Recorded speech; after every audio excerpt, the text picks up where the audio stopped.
ಮತದಾರರನ್ನ ಬಲಿ ಕೊಡೋದಕ್ಕೆ ಮಾಡ್ತಾ ಇರುವಂತಹ ಯೋಜನೆಗಳು ಅಂತ ಹೇಳ್ತಾರೆ. ತಾವೇನ್ ಹೇಳ್ತೀರಿ ಸರ್? ನಾನು ಏನು ಹೇಳಲ್ಲಪ್ಪ.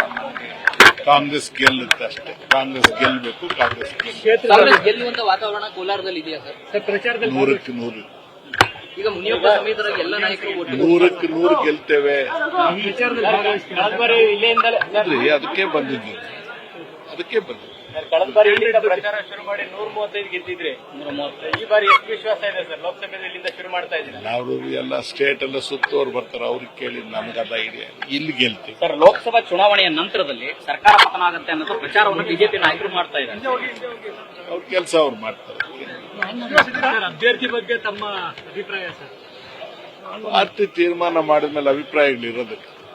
ಈಗ ಪಾರ್ಟಿ ಕ್ಯಾಂಡಿಡೇಟ್ ಅಷ್ಟೇ. ಮುಖ್ಯಮಂತ್ರಿಗಳು ಪಾರ್ಟಿ ತೀರ್ಮಾನ ಮಾಡಿದ್ಮೇಲೆ ನಾವು ಪಾರ್ಟಿಯ ವ್ಯವಸ್ಥೆಯಲ್ಲಿ ಕೆಲಸ ಮಾಡೋದು. That is final.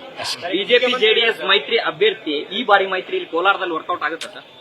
ಸರ್, ರಾಜ್ಯದಲ್ಲಿ ನಾವು ಗೆಲ್ತೀವಿ ಅಂತ ಹೇಳಿದ್ಮೇಲೆ ನಿಮಗೆ ಅನುಭವ ಕಡಿಮೆ, ಏನ್ ಕೇಳಬೇಕು ಅಂತಲೂ ಗೊತ್ತಾಗಲ್ಲ.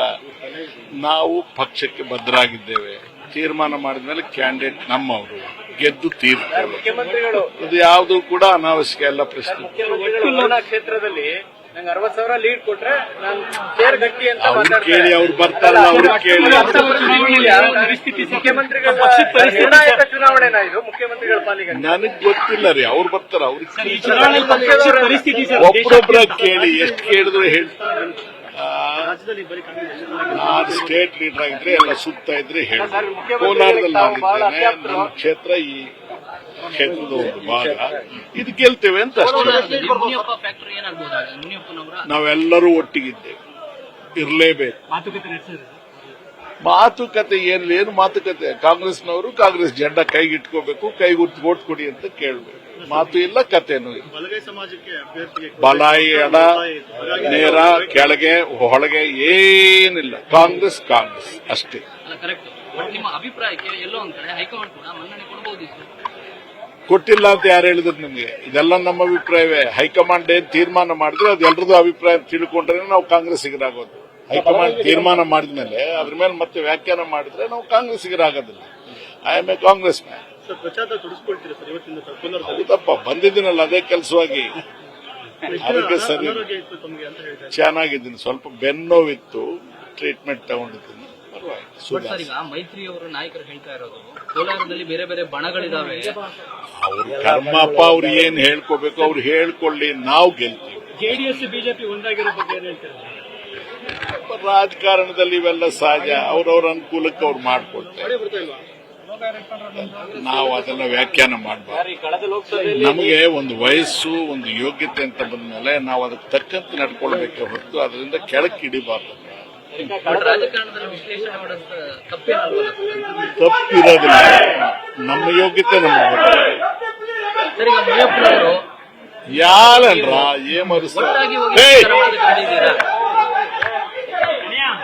ಎಲ್ಲ ಬೇಸರಗಳನ್ನ ಮತ್ತು ಒಟ್ಟಾಗಿ ಪ್ರಚಾರ ಮಾಡೋದಕ್ಕೆ ಎಲ್ಲರೂ ಕೆಲಸ ಮಾಡ್ಬೇಕ್ರಿ. ಇಲ್ಲಾಂದ್ರೆ ಕಾಂಗ್ರೆಸ್ ಆಗೋದಿಲ್ಲ.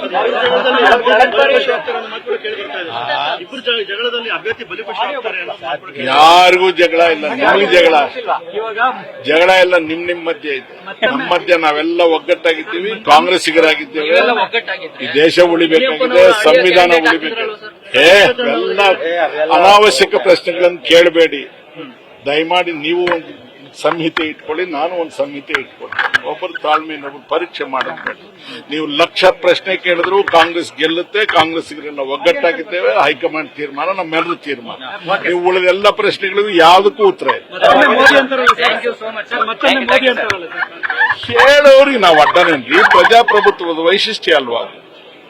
ಈಗ ಹೋಟ್ಲಿಗೆ ಹೋದ್ರೆ ನೀವು ದೋಸೆ ತಿಂತೀರಿ, ಅವ್ರು ಇಡ್ಲಿ ತಿಂತಾರೆ. ಎಲ್ಲ ದೋಸೆನ ತಿನ್ಬೇಕಾದ್ರೆ ಅದು ಡಿಕ್ಟೇಟರ್ಶಿಪ್ ಆಗುತ್ತೆ. ಅಥವಾ ಎಲ್ಲರೂ ಇಡ್ಲಿನ ತಿನ್ಬೇಕು ಅಂದ್ರೆ ಅದು ಡಿಕ್ಟೇಟರ್ಶಿಪ್. ದೋಸೆ ಬೇಕಾದವ್ರು ದೋಸೆ ತಿಂತಾರೆ, ಇಡ್ಲಿ ಬೇಕಾದವ್ರು ಇಡ್ಲಿ ತಿಂತಾರೆ. ಮತ್ತೊಮ್ಮೆ ಮೋದಿಯನ್ನವ್ರು ಇರ್ಲಿ, ಅವರು ಇರ್ತಾರೆ, ನಾವು ಇರ್ತೀವಿ. ಬೇಡಪ್ಪ, ದೇಶ ಉಳಿಬೇಕು, ಮೋದಿ ಬೇಡ ಅಂತ ನಾವು ಹೇಳ್ತೇವೆ. ಮೋದಿನೇ ಬೇಕು ಅಂತ ಅವ್ರು ಹೇಳ್ತಾರೆ. ಜನ ತೀರ್ಮಾನ ಮಾಡಿ. ಪ್ರಜಾಪ್ರಭುತ್ವ ಅವೆಲ್ಲ ಅರ್ಥ ಕಳ್ಕೊಂಡು ಬಹಳ ದಿವಸಗಳಾಗಿದೆ ರೀ. ಪ್ರಣಾಳಿಕೆಗಳು, ನಿರ್ಣಯಗಳು ಅವೆಲ್ಲ ರಾಜಕಾರಣದಲ್ಲಿ ಅಪ್ರಸ್ತುತ ಆಗಿದೆ. ಸ್ವಲ್ಪ ಪ್ರಬುದ್ಧರಾಗಿ ಮಾತಾಡೋಲ್ಲ, ಅಸ್ತಿತ್ವ ಇಲ್ಲ, ಆ ಕಾಲ ಕಳೆದೋಗಿದೆ. ಏನೋ ನೋಡೋಣ ಏನಾಗುತ್ತೆ. ಜನ ತಾನೇ ತೀರ್ಮಾನ ಮಾಡಿದ್ರು, ಇಡೀ ದೇಶದ ಜನ ತಾನೆ. ನಾನು ಶ್ರೀನಿವಾಸಪುರ ಕ್ಷೇತ್ರದಲ್ಲಿ ಗೆಲ್ಲಕ್ಕಾಗಿಲ್ಲ, ಸೋತೋಗಿಲ್ಲ. ನಾನು ಇಡೀ ದೇಶದ ವಿಚಾರ ಮಾತಾಡ್ತೀನಿ. ಒಂದು ಸೋಲಿಗೆ ನೀವು ಎಷ್ಟು ದುರಹಂಕಾರ ಅಂತ ಅನ್ಸುತ್ತೆ. ಒಂದು ಸೋಲೆ, ಆ ಸೋಲಿನ ಹಿಂದೆ ಶ್ರಮ ಎಷ್ಟಿದೆ, ನೋವೆಷ್ಟಿದೆ ಅಲ್ವಾ? ಗೋಲಿ ಆಡೋದಾದ್ರೆ ಪರವಾಗಿಲ್ಲ, ಚಿನ್ನದ ಆಡೋದಾದ್ರೆ ಪರವಾಗಿಲ್ಲ. ಪ್ರಾಣ ಅರ್ಪಣೆ ಮಾಡಿ ಯಾವ ಭಾಗದಲ್ಲೂ ಯಾವ ಕೆಲಸವೂ ಬಾಕಿ ಇಲ್ಲ ಅಂತ ಮಾಡಿ ಸೋತಾಗ ನೀವು ಬರೀ ಮೈಕ್ ಹಿಡ್ಕೊಳ್ಳೋರು. ನಿಮ್ಗೆ ಆ ಕಷ್ಟ ಗೊತ್ತಾಗ ನಮ್ ಕಷ್ಟ ನಮ್ದು, ನಿಮ್ ಕಷ್ಟ ನಿಮ್ದು. ನನ್ನ ಕಷ್ಟ ಸಾಕಷ್ಟು ಕಷ್ಟ ಇದೆ ಸರ್. ಇದೆ, ನಾನಿಲ್ಲ ಅಂತ ಹೇಳಿಲ್ಲ. ಇದು ಹಗುರವಾದ ಕೆಲಸ ಅಂತ ನಾನು ಎಂದೂ ಹೇಳಿಲ್ಲ, ಇವತ್ತು ಹೇಳಲ್ಲ. ಸ್ಪಷ್ಟತೆ ಇವತ್ತು ಹೇಳಲ್ಲ, ಎಂದೂ ಹೇಳಿಲ್ಲ. ನಿಮ್ಮ ಕಷ್ಟ ನಿಮಗೆ ಅರಿವಾಗುತ್ತೆ, ನನ್ನ ಕಷ್ಟ ನನಗೆ. ಬೆಂಗಳೂರು ದಕ್ಷಿಣಕ್ಕೆ ನಿಮ್ಮ ಹೆಸರು ಕೇಳಿ ಬಂದಿತ್ತು ಹೇಳಿದ್ರು ನನಗೆ ಬೇಡಪ್ಪ, ದಕ್ಷಿಣ ದಿಕ್ಕು ನನಗೆ ಆರೋಗ್ಯ ಸರಿ ಇಲ್ಲ, ನಾನು ಇಲ್ಲೇ ಉತ್ತರದಲ್ಲಿ ಇರ್ತೀನಿ. ದಕ್ಷಿಣ ದಿಕ್ಕೆ ಬೇಡ ಮುಂದೆ ಏನಿಲ್ಲ, ಕ್ಯಾಂಪೇನ್ ಮಾಡ್ತೀನಿ. ಬಿಸಿಲು ಕಡಿಮೆ ಆದಾಗ ಸಾಯಂಕಾಲ ಬೆಳಗ್ಗೆ ಕ್ಯಾಂಪೇನ್ ಮಾಡ್ತೀನಿ, ಕ್ಯಾಂಡೀನ್ ಗೆಲ್ಲಿಸ್ತೀನಿ, ನಮ್ದಾಗಿ ತೋಟದಲ್ಲಿ. ಅದೇ